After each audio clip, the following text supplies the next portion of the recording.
आधी विद्यार्थ्यांनी आपल्या परिसरातील निवडक व्यक्तींची काही माहिती मुलाखतीद्वारे गोळा करून आणली आहे. आपण कोणाकोणाची भेट घेतलेली आहे बरं? जवलीबाई, शेतकरी, लाडक्या, अंगणवाडीची. त्यांच्यापैकीच आपण जवलीबाईंची माहिती या ठिकाणी आपण विचारलेली आहे. बघा बरं, तुमच्या समोर जवलीबाईची माहिती लिहिलेली आहे. गोळा केलेल्या माहितीचा उपयोग गोष्टीची रूपरेषा म्हणजेच गोष्टीची सुरुवात, मध्य व शेवट हे ठरवण्यासाठी करतात. जवलीबाईला आपण प्रश्न विचारला की तुम्ही काय काय कामे करतात? मुलांना बोलवायला जाते, साफसफाई करते, पाणी भरते, शेतामध्ये कामही करते, घरी आणि अंगणवाडीत स्वयंपाक करते, भांडी घासते. अगदी बरोबर. त्यानंतर मी मुलांचे प्रतिसाद घेऊन गोष्टीबद्दल काही हा तक्ता फळ्यावर भरतो. जवलीबाईंच्या या माहितीमध्ये कोणत्या कोणत्या लोकांची नावं आलेली आहेत तुम्ही जरा एकमेकाशी चर्चा करा आणि मग तुमच्या तक्त्यामध्ये ते भरा. शेतकरी, जवलीबाई, नातू, पती, मुले. नातू, जवलीबाई, पती, शेतकरी. या जवलीबाईच्या माहितीमध्ये कोणत्या कोणत्या ठिकाणांची नावं आलेली आहे? मुंबई, शहरात, मुंबई, घरी, अंगणवाडीत, मुलीच्या घरी, इमारत. आपण आता या तक्त्यामध्ये त्यांच्या आयुष्यात कोणत्या कोणत्या घटना घडल्या असतील बरं, आणि त्या घटनांची यादी इथे करायची आहे आपल्याला.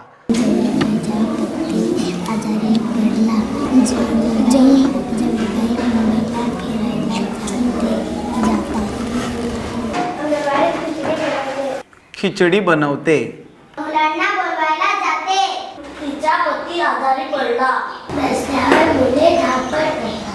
जवलीबाई मुंबईला फिरायला जातात, जवलीबाई आजारी मुलांना मदत करते. आता आपण अशी एक घटना ठरवणार आहोत की त्याच्यामुळे काहीतरी समस्या निर्माण होऊ शकते. जवलीबाईचा पती आजारी पडला, अंगणवाडीत खिचडी बनवते आणि जवलीबाईचा पती आजारी पडला. या दोघांपैकी महत्वाची कोणती वाटते की आपल्याला पुढे समस्या निर्माण करता येईल त्याच्यामधून? जवलीबाईचा पती आजारी पडला. अगदी बरोबर. ह्याच्यामुळे तिच्या आयुष्यात कोणत्या कोणत्या समस्या निर्माण होतील बरं, कोण सांगेल? जवलीबाईचा पती आजारी असला की तिला मुंबईला फिरायला जाता येत नाही. जवलीबाईचा पती आजारी पडला की तिला दवाखान्यात न्यायला लागेल आणि खर्च खूप करायला लागेल. जवलीबाईचा पती आजारी पडला की जवलीबाईला शेतीचे आणि अंगणवाडीचे काम करावे लागेल. एकटीलाच कामं करावी लागतील ते ठरवूया की तिला दवाखान्यात खूप खर्च लागेल हे ठरवूया? दवाखान्यात खूप खर्च करायला लागेल. मग ही समस्या तुम्ही तुमच्या तक्त्यामध्ये लिहायची आहे. पण खूप खर्च असं तिच्यासाठी का आहे बरं? जवलीबाई गरीब आहे. पण मग हा खर्च भागवण्यासाठी तिला काय काय करावं लागेल बरं? मामाकडून अजून सकाळी रात्री काम करायला लागेल, भाजीपाला विकायला लागेल. नोकरीवरून. हा, म्हणजे ती नोकरीला आहे तिथून मागू शकते ना, त्यांच्या साहेबांकडे मागू शकते का? बरं, अजून कुठे मिळतात बरं पैसे? पैसे आणण्यासाठी कुठे जावं लागतं? हां, कारण पैसे मागेल आणि तिचा पती आजारातून बरं झाला की मग कामावर जाईल ना, पैसे कमावेल ना, मग त्याला अजून देईल. बँकेतून आणेल, मुलाकडून पैसे आणेल. ती कोणाच्या तरी घरी कामाला जाईल आणि जेवढे पैसे येतील ते घेऊन दवाखान्यात जाईल आणि कामाला आजारातून बाहेर काढेल. आपण कुठलं निश्चित करूया बरं? बँकेतून आणेल, बँकेतून आणेल, बँकेतून आणेल, बँकेतून आणेल. मग बँकेमध्ये गेल्याबरोबर असेच पैसे देतात का रे? नाही. काय काय कशासाठी पैसे देतात ते? त्याला काही शब्द माहिती आहे का तुम्हाला? एटीएम मधून पैसे आणेल. बर, बँकवाले पैसे का देतात? जे बँकेत तेच पैसे बँकेमधून काढता येतात. तिने जर बँकेत पैसे ठेवलेले असतील तर तिला ते पैसे काढता येतील. आणि जर तिचे बँकेत पैसेच नसतील तर त्याला काय म्हणतात? बँकेमधून कर्ज घेणार. मग आता जवलीबाईला बँकेतून कर्ज घ्यावं लागेल. मग आपण हे लिहूया का फळ्यावरती? बँकेतून कर्ज घेईल. एवढं झाल्यानंतर मी मुलांना गोष्टीचा आराखडा हा तक्ता देतो आणि जोडी चर्चा करून या तक्त्यामध्ये गोष्टीची सुरुवात हे भरायला सांगतो. मुलांचे प्रतिसाद घेऊन मी फळ्यावरील गोष्टीचा आराखडा या तक्त्यामध्ये गोष्टीची सुरुवात लिहितो. अशा प्रकारे मी मुलांच्या मदतीने गोष्टीचा मध्य आणि गोष्टीचा शेवटही फळ्यावरती लिहून घेतो. एका गावात जवलीबाई राहत होती. एका गावात. याच्या पुढचं वाक्य काय घेता येईल बरं? ती खूप कष्टाळू होती. ती पाणी भरायची. ती अंगणवाडीत काम करायची. हे आपण घेऊया सर्वांनी. ती मुख्य घटना आणि समस्या यांचा विचार करून पुढे आपल्याला कुठलं वाक्य लिहिता येते ते चर्चा करून आणि ते वाक्य तुमच्या तक्त्यामध्ये भरा. मग तो आजारी पडला असं म्हणता येईल का आपल्याला? मग ते वाक्य कसं बनेल बरं इथे लिहायला?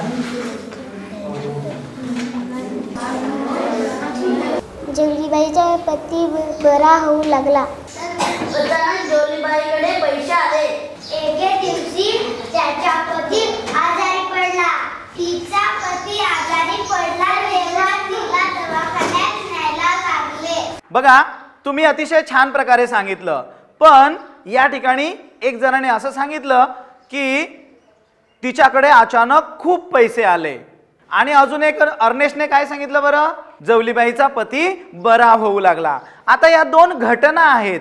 या घटना आहेत त्याचं समस्येमध्ये रूपांतर केलंय का आपण? मग आपल्याला कोणतं वाक्य घेता येईल बरं? एक दिवस त्याचा पती आजारी पडला. मग ही अडचण आहे ना? आता यापुढे आपल्याला अजून वाढवायचं आहे. मग तुमची दुसरी वाक्य कोणती कोणती आहेत? ती खूप रडायला लागली. जवलीबाईच्या पतीला दवाखान्यात नेऊन ऍडमिट केलं. जवलीबाईच्या पतीला तिने दवाखान्यात नेलं. पण मग त्याच्या पुढे काय झालं असेल? त्याला गोळ्या औषध दिले असेल. जवलीबाईने काकांना दवाखान्यात नेलं आणि जवलीबाईनं खूप खर्च केलं. छान. काकाला दवाखान्यात ऍडमिट केलं आणि खूप खर्च करावा लागला. आता इथपर्यंत तर झालेलं आहे. त्याचा शेवट कसा होईल? आपल्या आसपास अनेक प्रकारची माणसे असतात व त्यांच्या आयुष्यात विविध घटना घडत असतात. या माणसाबद्दलच्या अशा प्रकारच्या माहितीचे रूपांतर गोष्टीत केल्याने मुलांच्या हे लक्षात येते की बाहेरचे जग हे देखील रोमांचक गोष्टींचा एक खजिना आहे. जवलीबाईचा पती हळूहळू बरा होऊ लागला. अशा प्रकारे जवलीबाईचा पतीचा जीव वाचला. मग सगळे कामे दोघे करायला लागले. जवलीबाईने बँकेतून पैसे आणले आणि मग पैसे दवाखान्यात वापरले. मग तो हळूहळू बरा झाला. जवलीबाईने बँकेतून पैसे आणले. हे वाक्य मी लिहितो.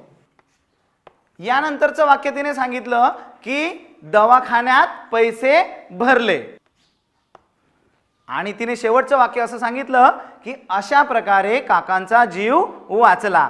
हे वाक्य मी पूर्ण करू इथे? आता या गोष्टीला आपल्याला काहीतरी चांगलं नाव द्यावं लागेल की नाही? हा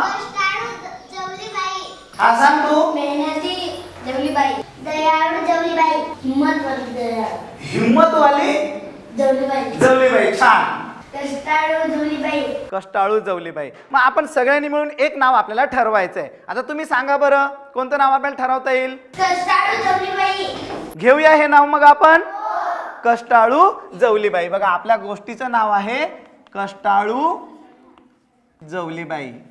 आता आपण ही गोष्ट वाचूया. एका गावात जवलीबाई राहत होती. ती अंगणवाडीत काम करायची. ती खूप कष्टाळू होती.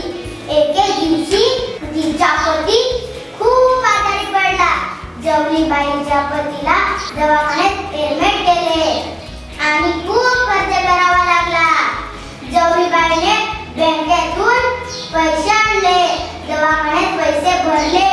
अशा प्रकारे त्याच्या पतीचा जीव वाचला. अतिशय छान वाचलं ऋतिकाने. बरं, आता ही गोष्ट कोणी लिहिलेली आहे? चौथीचे विद्यार्थ्याने. चौथीचे विद्यार्थी.